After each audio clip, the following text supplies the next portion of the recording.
চোর, মুকুলকে বলতো চোর, সব্যসাচীকে বলতো সিন্ডিকেটের নেতা, শোভনকে বলতো নারদার চোর, একে বলতো সারদার চোর, ওকে বলতো রোজভ্যালির চোর।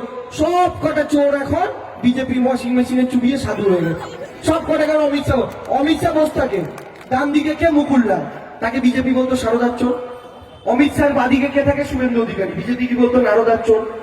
মুকুলের ডান পাশে কে থাকে শঙ্কুদেব পণ্ডা, বিজেপি কি বলতো কলেজে তোলাবাজি করে। এর বাঁ পাশে কি থাকে সৌমিত্র খাঁ, বিজেপি কি বলতো বিষ্ণুপুরে তোলাবাজি করে। তার ওই পাশে কে থাকে সব্যসাচী চক্রবর্তী, বিজেপি কি বলতো সিন্ডিকেটের নেতা। তার ওই পাশে কে থাকে শোভন চট্টোপাধ্যায়, বিজেপি কি বলতো তোয়ালেতে মুড়িয়ে টাকা নিয়েছে। তার মানে চারদিকে সব কলা গাছ আর মধ্যিখানে অমিত শাহ আমাদের টাকলা মহারাজ বসে আছেন।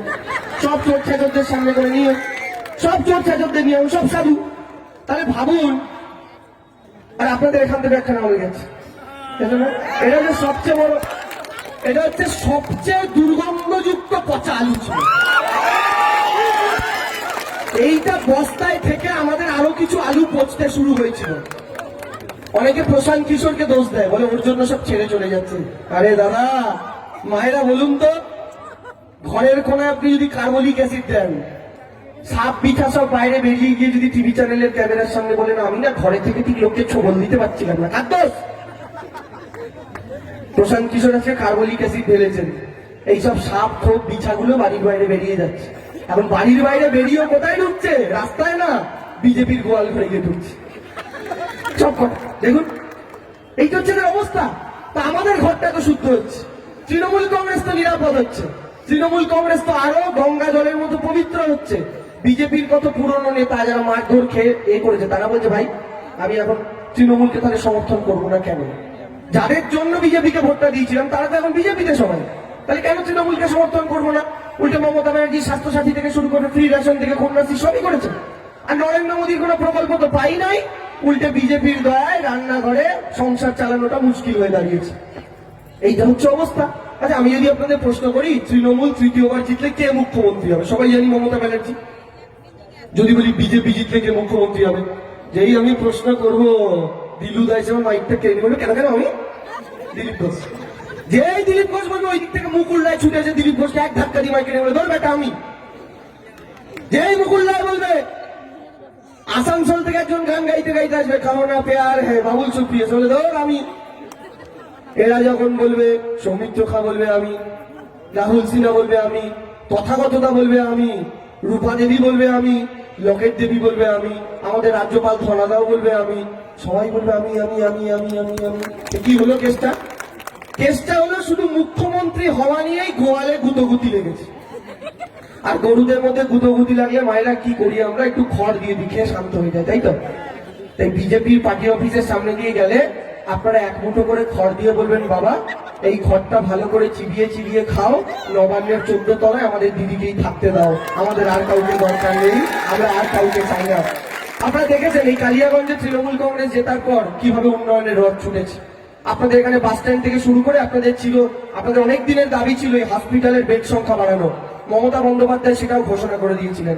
আমি এখানে দাঁড়িয়ে প্রত্যেকটা জায়গায় যখন প্রচার করেছিলাম আমি একটা কথাই বলেছিলাম, এই কালিয়াগঞ্জের মাটি আগাগোড়া বঞ্চনার শিকার। একসময় আপনারা কংগ্রেসকে ভোট দিয়ে জেতাতেন, তারপরে বিজেপিকে লিড দিয়েছেন, এখান থেকে বিজেপির সাংসদ পাঠিয়েছেন, তিনি মন্ত্রী হয়েছে, কিন্তু আপনাদের একটা কাজ করেনি। আপনারা তৃণমূল কংগ্রেসকে ভোট দিন, আপনাদের স্বাধীনতার পর থেকে যা উন্নয়নের রিকোয়ারমেন্ট আছে সেটা অন্তত কিছুটা যদি আমরা পূর্ণ করতে না পারি আমরা 21 আর ভোট চাইতে আসবো না, সেটা বলেছিলাম। আপনারা বিশ্বাস রেখে জিতিয়েছিলেন। আজ আপনারা দেখেছেন যে কাজ এত বছরে কংগ্রেস পারেনি, যে কাজ সিপিএম এর সরকার পারেনি, যে কাজ দিল্লির বিজেপির সরকার পারেনি, সেগুলো আস্তে আস্তে এই কালিয়াগঞ্জের মাটিতে তপনদার নেতৃত্বে মমতা বন্দ্যোপাধ্যায়ের নির্দেশে আস্তে আস্তে সংগঠিত হচ্ছে। 1.5 বছরে যদি এতটা কাজ হতে পারে, আপনারা যদি 5টা বছরের জন্য তৃণমূলের বিধায়ককে নির্বাচিত করেন, তাহলে বিশ্বাস করুন ওতে সোনেকা বাঙ্গাল চুলো হয়ে যাক, এই সোনেকা কালিয়াগঞ্জ, সোনার কালিয়াগঞ্জ অবশ্যই মমতা ব্যানার্জি আপনাদের উপহার দেবেন। তাই আরো শক্তিশালী হয়ে আমাদের দিদির পাশে দাঁড়াতে হবে।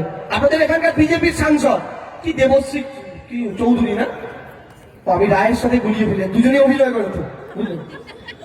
দেবশ্রী চৌধুরী মন্ত্রী হয়েছে, করোনার সময় একদিন আপনাদের পাশে পেয়েছেন, কারোর বাড়ি গিয়ে চাল ডাল দিয়েছে না, কি করেছে জানেন? উড়িষ্যাতে গিয়ে কম্বল বিতরণ করেছে। ওকে ভোট দিয়েছে রায়গঞ্জের মানুষ, উড়িষ্যায় গিয়ে জিনিস বিতরণ করছে। এবার বিজেপি ভোট চাইতে এলে বলবেন উড়িষ্যায় বিতরণ করছিস, যা উড়িষ্যার লোকের থেকে ভোট চা, আমাদের থেকে ভোট চাইতে আসবে না। কিন্তু দেখুন এখানকার তৃণমূল কংগ্রেসের প্রত্যেকটা নেতা কর্মী লকডাউনের সময় আপনাদের পাশে ছিল, আমফানের পরে আপনাদের পাশে ছিল। কেন জানেন তো? আমরা বাংলার দল মায়েরা, আমরা উত্তরপ্রদেশ, বিহার, গুজরাট থেকে আসা দল নই। আমরা বাংলার মানুষের সুখেও থাকবো, বাংলার মানুষের দুঃখেও থাকবো, আমরা করোনাতেও থাকবো, আমরা আমফানেও থাকবো। আমরা হচ্ছি সেই বাড়ির লোকটার মতো যে আনন্দে রান্না করার সময় শুধু আসে না, বাড়ির কেউ অসুস্থ হলে সবার আগে তার পাশে যায়। আর নরেন্দ্র মোদী, অমিত শাহ হচ্ছেন আমাদের সেই চেনা পরিচিত কিছু আত্মীয়ের মতো, যারা রোগে পড়লে আপনি তাদের দেখা পাবেন না, বাড়িতে বিপদ হলে তাদের দেখা পাবেন না, কিন্তু একদিন ফোন করে বলুন আজ না হেভি রান্না করছি, গুষ্টি শুদ্ধ চলে আসবে। এরা হচ্ছেন সেই আত্মীয়ের মতো। তাই আপনাদের সিদ্ধান্ত নিতে হবে কে আপনাদের প্রকৃত ভালো চায়। মমতা বন্দ্যোপাধ্যায় ছাড়া কিন্তু অপশন নেই। আর আরো একবার বলি, এটা লোকসভা নির্বাচন নয় যে অন্য কাউকে ভোট দিলেন তাও দিদি মুখ্যমন্ত্রী থাকবে। এটা পঞ্চায়েত পৌরসভারও ভোট নয়, এটা কিন্তু বিধানসভা নির্বাচন। তাই কিচ্ছু ফ্যাক্টর না, ফ্যাক্টর একটাই, আপনি জোড়া ফুলের বোতামটা টিপছেন মানে দিদিকে ভোট দিচ্ছেন এবং সেই দিদিকে মুখ্যমন্ত্রী বানাতে চাইছেন, দিদিকে আরো 5 বছরের জন্য মুখ্যমন্ত্রী বানানোর জন্য ভোটটা করছেন। এর বাইরে আর কিচ্ছু নয়, কোনো ব্যাপার নয় মায়েরা। আর বাইরে থেকে ওরা রোজ আসছে বলেই, রোজ বাইরে থেকে আসছে, বিপদে আপদে থাকে না, ঢুকে কার বাড়িতে ঢুকছে, গান্ডে পিন্ডে খেয়ে চলে যাচ্ছে। ভাত যা নেবে না, বিড়াল ডিঙাতে পারে না। আমি বলি খান, বাঙালিরা খাওয়াতে ভালোবাসে, কিন্তু আপনারা কি করছেন? খেতে ঢুকছে বলে দলিত মায়ের বাড়ি খাবো, রাজবংশী মায়ের বাড়ি খাবো, মথুরা মায়ের বাড়ি খাবো, রান্না বান্না করছে অমিত শাহের জন্য। যেই বেড়ে যাবে হাতটা ধরে অমিত শাহের পুলিশ, বলে কি করছেন, দিচ্ছেন কেন? বলে অমিত শাহ বললো খাবে, বলে না, বলে পেছন থেকে কৌটা আবার করে, বলে এইটা হোটেল থেকে এনেছি, এই খাবারটাই খাওয়াবেন, কিন্তু আপনি টিভি চ্যানেল গুলোকে বলবেন আপনার ঘরে খেয়েছি। বুঝতে পারছেন কি চিটিংবাজি? এই যে এখন করছে, শুধুমাত্র এখন আসছে ভোটের আগে বলে। আর দেখুন অন্যান্য সময় তাদের কারোর পাত্তা পাওয়া যায় না। পাত্তা কি করে পাবেন? বাংলার দলই তো নয়, তাদের মুখের ভাষা অর্ধেক সময় বুঝবেন না কি বলছে। নরেন্দ্র মোদী মাঝে মধ্যে বাংলা কবিতা বলার চেষ্টা করেন, এমন পিন্ডি চটকে সাধ্য করে দেন ওই কবিতাগুলো আর বললাম না। যাচ্ছে তাই, আর রবীন্দ্রনাথ বেঁচে থাকলে না বুকে ব্যথা নিয়ে হসপিটালে যেত। আমার কবিতার কি বলার দরকার কি দাদা তোমার, আপনার মোদী বাবু বলবেন না। কিন্তু যে বাঙালিরা কবিতা পড়ে রবীন্দ্রনাথ বিদ্যাসাগরের বড় হয়েছে, তাদের এভাবেই মানে সেন্টিমেন্ট নিয়ে ছেলে খেলা করার তো কোনো মানে হয় না। আবার দেখুন এরা হিন্দু হিন্দু বলে ভোট চায়। দিলীপ ঘোষ কদিন আগে কি বলেছে জানেন? বলে রামের তো বংশ পরিচয় আছে, দুর্গার গোষ্ঠীর ঠিক নেই। দুর্গার কোনো বংশ পরিচয় নেই, কে বলেছে? দিলীপ ঘোষ। আচ্ছা একটু একটা কথা বলুন তো, আপনারা তো বাংলার মানুষ, আমরা এই বাংলায় সবচেয়ে বেশি নারী শক্তির পুজো করি তো। উত্তরপ্রদেশে রামের পুজো বেশি হয়, ওরা পুরুষ দেবতার পুজো বেশি করে। তামিলনাড়ুতে ধরুন তিরুপতি, পুরুষ দেবতার বেশি পুজো করে।